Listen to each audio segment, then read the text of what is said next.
ومسلسلنا بيبدأ بتشاوشو وهي بتصوت علشان جسمها اتبدل مع لومانغ، أكبر زعيم مافيا وتاجر للممنوعات. هي دخلت من البداية علشان تلم معلومات عن تجارة الممنوعات، بس وهي داخلة اتفاجئت بواحد خارج من عنده متشلفط، وعشان تحقق حلمها قررت تخاطر بنفسها، فدخلت وسط مجموعة من البنات لأن دي فرصتها الوحيدة علشان تقرب منه. والمدير بدأ يعرض البنات عليه علشان ينول الرضا، لكنه ما بصلهمش حتى. هو زعيم قاسي بس مش بيسمح لحد يقرب منه، وبيكره يلمس أي حاجة شاف غيره لمسها، فبيرفضهم. لكن هي رفضت تضيع فرصتها وحاولت تقنعه بإنها بنت محترمة ولسه طالبة حتى، وهو هيكون أول راجل في حياتها. ولما لقاته لسه مش مقتنع طلعته بطاقة الجامعة والنور والأكل وكل اللي معاها عشان تثبت إنها من البيت للمدرسة ومن المدرسة للبيت. وفجأة لقاها اقتحمت كل دفاعاته، لكن وهو قريب منها كده لقى معاها كلبشات، دي لعبة حتى شوف كده، وكلبشت نفسها فيه وقربت منه. وفجأة حصلت صعقة غريبة، وفي ثانية واحدة أرواحهم اتبدلت،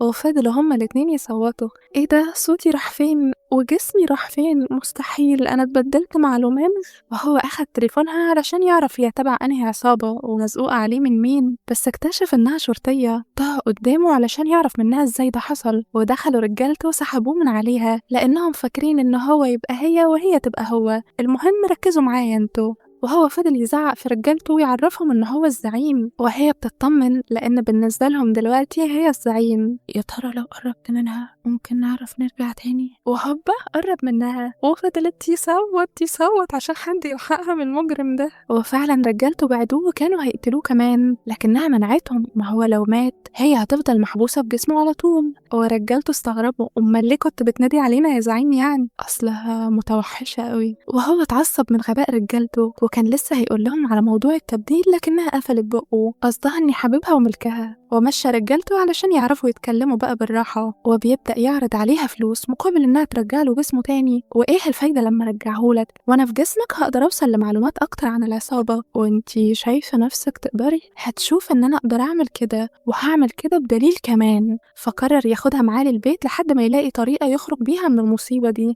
وفي الطريق رجالته بلغوه انه في اجتماع لكل زعماء العصابات النهارده. اول ما سمعت الخبر اتحمست جدا لانها فرصتها تمسك عليه دليل يدينه، لكن فكرها انهم لسه متكلبشين. وعلى الجانب التاني بنشوف نفس الراجل اللي كان واخد علقه موجود عند عم لومانغ وبيحكي له على كل اللي عمله فيه. وبعد شويه بيوصلوا البيت وبيحاول يفهمها بالعقل انه مش بيتاجر في الممنوعات، لكنها مش بتصدقه وبتقرر تفتح الخزنة، لكنه بيرفض يقول لها الرقم. وبما إنها في جسمه بتستخدم بصمته وبتفتح الخزنة، فبيرفع المسدس عليها. ما أنا لو مت جسمك أنت كمان هيموت يخرب بيتك. فبيزقها علشان يقرب منها يمكن يرجعوا لجسمهم تاني، لكن برضو ما بيحصلش حاجة. ضايق علشان المحاولة فشلت، لكن بياخد باله من البرد وبيفكر إنه ممكن يكون هو ده السبب في اللي حصل، بس هو مش بيكون عنده وقت يجرب تاني. فبيشدها معاه علشان يروحوا اجتماع الزعماء الأول. ولما نزل كان مصمم يروح اجتماع الزعماء بجسمها، فرجالته ضربوه علشان يفقد الوعي وفكوا الكلبشات وهم فاكرين إنهم كده بينقذوا الزعيم. أول ما دخلت كانت متوترة جدا لأن اللي قدامها دول مش أي حد،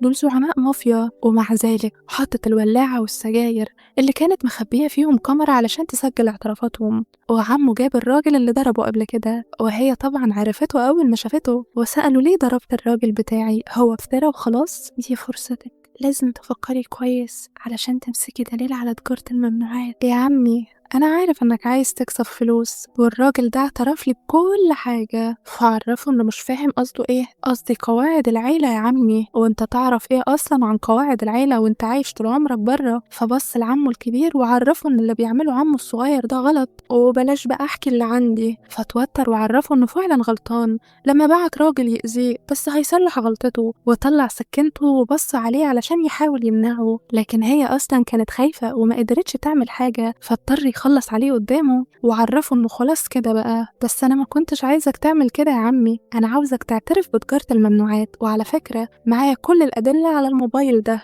لكن فضل يضحك عليه وعرفه إنه كداب أو مفيش معاه دليل ولا حاجة، وعرفهم إن واحد زي ده ما يستاهلش ياخد منصب الزعامة، ووجه سلاحه عليه. وفي اللحظة دي هو دخل وخطف السلاح من إيده ونزل على وشه بالقلم. مين سمح لك تيجي تنبح زي الكلب هنا؟ فحاول يضربه لكن مسك إيده وكان هيكسرها له، وقال قدام الكل إن الزعيم كان بيديله فرصة علشان يعترف، ورمى الصور في وشه وهو بيهرب الممنوعات وبصلها بقى علشان تتكلم، وعلشان اللي عمي عمله ده أنا هحقق معاه بنفسي. وخدها ومشيوا ووقفوا بالعربية في مكان هادي. إيه يا قطة كنتي خايفة منهم؟ وبيبدأ يوريها إن في ظاهرة غريبة، وهي إن لما بيكون في مطر وبرق الأرواح ممكن تتبدل، فبيقرب منها غصب عنها وبتفضل تحاول تبعده، وبتعرفه إنها مش عايزة الأرواح تتبدل علشان تعرف تدخل قسم المكافحة، وطول ما هي في جسمه هتقدر تمسك دليل على العصابة. فوراها الدليل وعرفها إنها ممكن تاخده بس بشرط إنها ترجع له جسمه الأول. وبعد ما وافقت بيحاولوا تاني، والمرة دي المحاولة بتنجح وأرواحهم بتتبدل، فبتفرح جدا وبتاخد الدليل وبيسحب الدليل من إيدها وبيقطعه. ليه كده؟ انت وعدتني يا حيوان انت.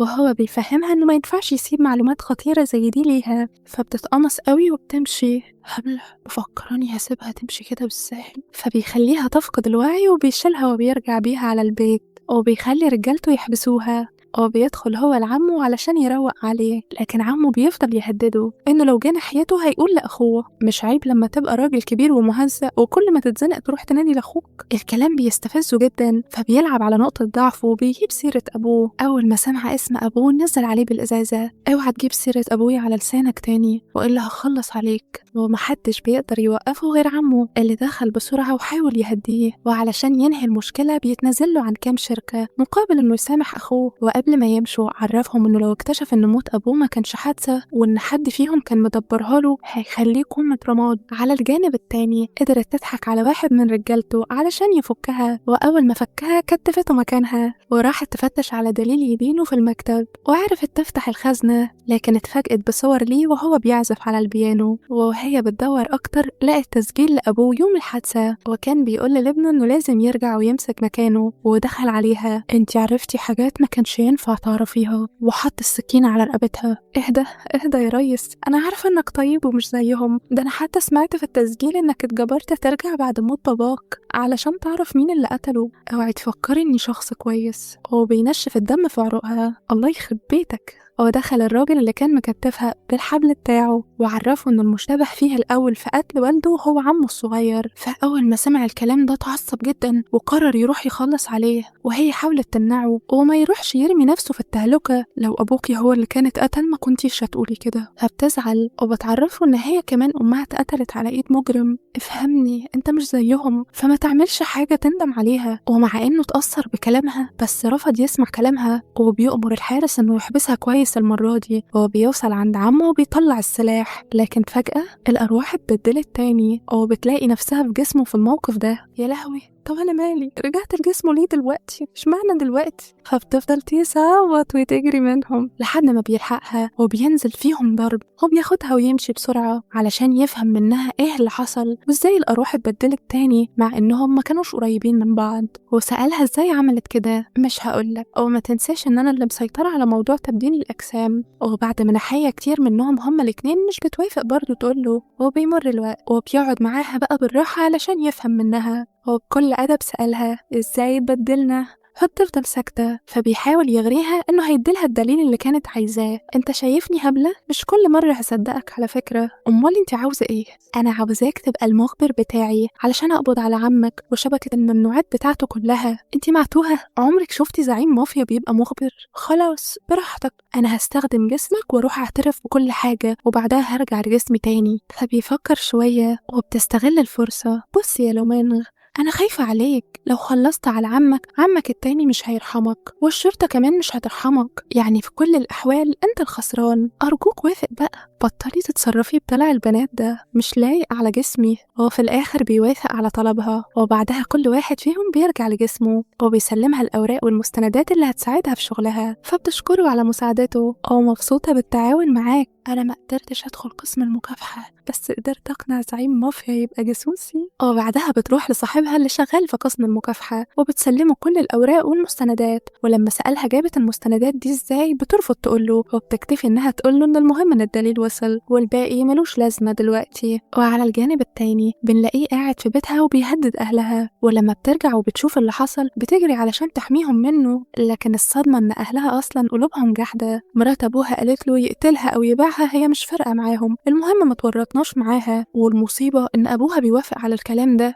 وبيكمل عليها إنها عيلة ملهاش لازمة ومش عارفة تنجح في أي حاجة ولا عارفة تشتغل ولا حتى تتجوز. ده حتى العريس اللي كنت جايبه لها عنده 70 سنة رفضته مع إنه كان هيدينا مهر كبير. الكلام بيوجعها جدا، لكن أبوها كمل تجريحه إنها فاشلة زي أمها وهتموت زيها. ساعتها مش بتقدر تسكت وعرفته إن أمها كان ليها أحلام وإنها مش هتسمح له يتكلم عنها وحش كده تاني، فبيتضايق منها وكان لسه هيرفع إيده عليها، لكن لومانغ بيقوم له بقى أنا بكره اللي ما يحترمش عيلته واللي يهين الستات وانت فيك الاتنين. وكان لسه هيخلص عليه لكنها بتحميه، فاستغرب وسألها ليه تضيعي فرصة حلوة زي دي، لأنه في الأول وفي الآخر أبويا. وبصت لأبوها وعرفته إنها أنقذته النهاردة، لكن من النهاردة ما عادش ليها أي صلة بيه. ومشيت وفي الطريق كانت مقهورة جدا من كل اللي حصل لها، فادالها منديله وفضلت تعيط، فما هنش عليه زعلها. اطلبي أي حاجة وأنا هعملها لك بس بطلي عياط. فاستغلت الفرصة وطلبت منه يجيب لها أدلة عن عمه ويفضل جاسوس عندها، فرفض ومشي، لكنها فضلت تعيط قوي وتفاجئ إن هو كمان بيعيط. يا نهار أبيض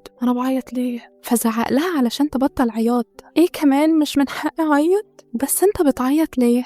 ما أنتي السبب. إيه ده معقول يكون بسبب تبادل الأرواح بقينا بنحس بنفس المشاعر؟ مش مهم دلوقتي، أنا موافق أوقع عمي بس بشرط عاوز انهيه خالص. فبتطمنه إنه ما يقلقش كده كده هينتهي. وتاني يوم بيلاقي نفسه حاسس إحساس غريب، فمساعده بيعرفه إنه شكله عامل كأنه سكران أو واقع في الحب، فبيفهم إنها أكيد بتعمل مصيبة دلوقتي. هو فعلا أول ما بيدور عليها بيلاقيها قاعدة مع زميلها، فبيروح ياخدها لكن صاحبها بيمنعه وبتفضل تبصله بكل حب، فبيتضايق ويزعق لها وبيشدها علشان يمشوا، لكن صاحبها بيمسكها هو كمان، فإيدها وجعتها منهم وهو بيسيبها لأنه ما يقدرش يشوفها موجوعة، بس عرفها إنها لازم تيجي معاه بالذوق دلوقتي. أنا أقدر أشرح الموقف ده لصاحبي بعدين، لكن المتوحش ده مش هقدر عليه. فبتشد إيدها منه وهو بيشدها لحضنه علشان يعرفوا إنها ملكه هو وبس، وبيمشوا. وتاني يوم كانت راحة تقابل صاحبها لكن لقته في وشها وقرب ناحيتها وهي ترجع ويقرب